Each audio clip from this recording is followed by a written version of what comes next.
不锈钢的铁，还有这个铝板，给大家分享一下，看见这个。我们现在用这个，先看这个铁的吧。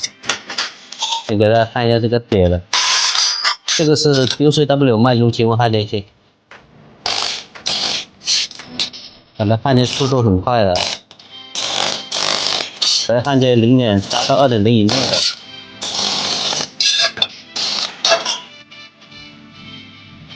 它这个焊点均匀美观，做了一个无痕的一个焊接效果。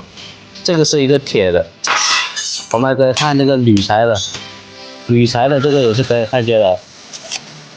铝材的给它个满焊，给它拉满，慢一点就给它这样拉满。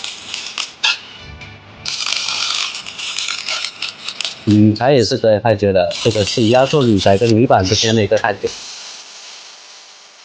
这个是它一个焊点，做的这个是表面无痕的一个焊接效果。这个是一个不锈钢，像我们焊不锈钢也是可以的，因为这个参数可能有点大，焊不锈钢的话可能会到时候真实的要了解一下参数。这样我给它定位一下。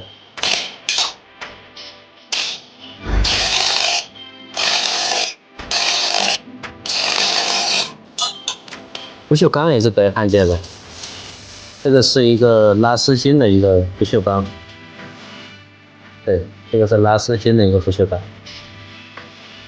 这个是1.0的，这个焊不锈钢的话，参数要调小一点，可以调小，参数是可以调节的。现在我们就可以焊不锈钢、铝材，还有这个铁，这个铁艺的，我们可以做到不锈钢、铁镀锌板，还有这个铝材，都是可以 OK 的。